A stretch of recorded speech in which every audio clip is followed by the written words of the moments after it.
No, you must die! All of it! America's diseased, rotten to the core. There's no saving it.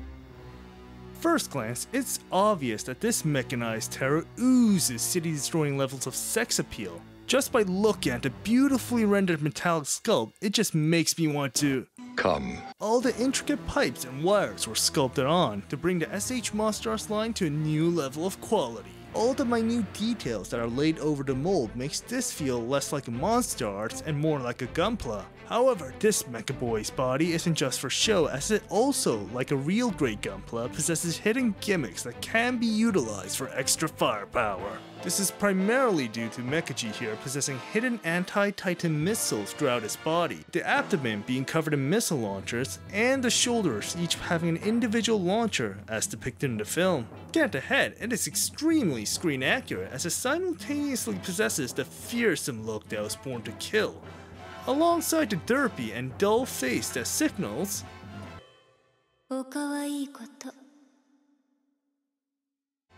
It was only when I saw the film where it showed off its various functions and high performance at beating the shit out of Godzilla that I was sold. My personal opinion aside, the metallic parts are seamlessly implemented, providing a generation-defining level of professionalism. This is in addition to the inner sculpting on the mouth as the jaws open to reveal numerous layers of meat-serrating saws to mince any kaiju that comes into contact with the mouth. The only nitpick I have with the head is that the inner mouth lacks the photon cannons as seen in the movie, whereas the previous version of Mechagodzilla, Kiryu, actually had such features. It might be a slight disappointment, but nothing that takes away from the overall value of the figure, and a far improvement over its predecessor's inner mouth. As a weapon designed to eliminate other titans, it was natural that such armament would be equipped with the most suitable design to counter hostiles. Such designs include longer limbs in order to manhandle opposing hostiles. In doing so, Mechagodzilla here compared to either the likes of Godzilla and former Mechagodzillas possesses longer limbs. Foregoing mechanical designs, the arm is also overly detailed, aspects that I didn't realize watching the film.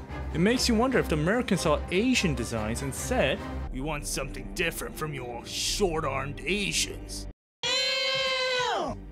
Why not incorporate the Caucasian, long-armed white build?" And at the end of the arms are the deadly but effective psionic claws, capable of a variety of feats such as grabbing, punching, and WWE moves.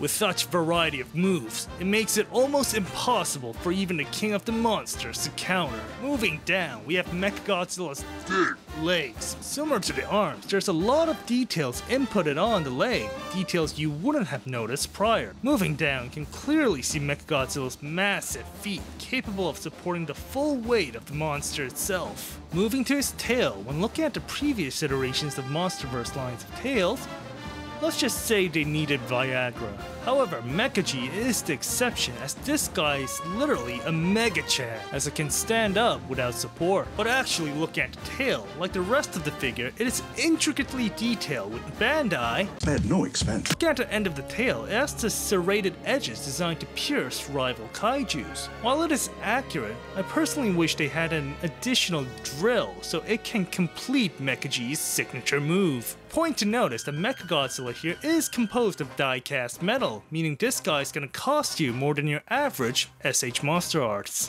The advantages die-cast metal provide are an increased level of authenticity, especially regarding a mechanized kaiju, an increased durability resulting in parts less likely to break, and finally, an increased resistance to heat, making die-cast parts cooler when touching them. In doing so, such temperature differences are the best way in differentiating die-cast metals from your average plastic. Such parts include the chest and abdomen, all composed of die-cast, the joints, arms, legs, and etc., making them sturdy as fuck. And of course the feet. A point to note is that the SH Monsterarts Kiryu also came with die-cast parts, such as the chest and feet, making a staple of Mechagodzilla figures.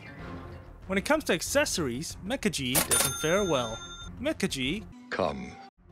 too tiny, pincer-like hands making it great when it comes to pinching certain objects. Let me pinch those tits! While the SH Monsterarts line is not well known for its wide array of articulation, Mechagodzilla here is further inhibited by its die-cast metal. While sturdy and less likely to break, it restricts the movement, which requires extra force to move any parts or joints whatsoever. In doing so, this is not the figure you're looking for when it comes to opposability. Head movement is limited. The body arms are limited by the shoulder, alongside the die-cast restricting any range of movement. When it comes to the legs, similar to the arms, the die-cast limits movement. It's further aggravated by the pipes, which also restrict any further movement. However, a point to note is that these pipes can be separated, so if you want to move more of the legs, just separate the pipes. Same also applies to the feet. No movement whatsoever. As depicted in the film, Mechagodzilla here is a massive boy, outclassing even the likes of the Big G. Bandai, as being screen accurate, has proportionally depicted the massiveness of Mechagodzilla with it dwarfing its Monsterarts counterparts. Here's Mechagodzilla next to Gunpla, bigger Gunpla, its rivals the SH Monsterarts Godzilla and Kong, fellow SH Figure Arts, and fellow Kaiju related Figma.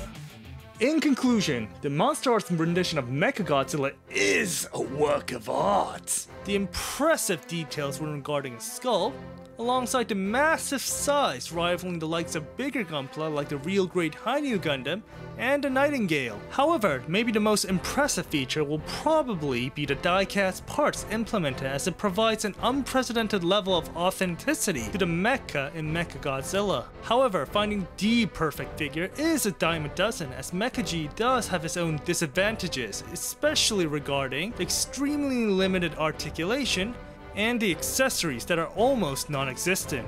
However, even regarding such nitpicks, this is a great figure, and purchasing Mechagodzilla makes even the likes of me その下品なんですが勃起しちゃいましてね。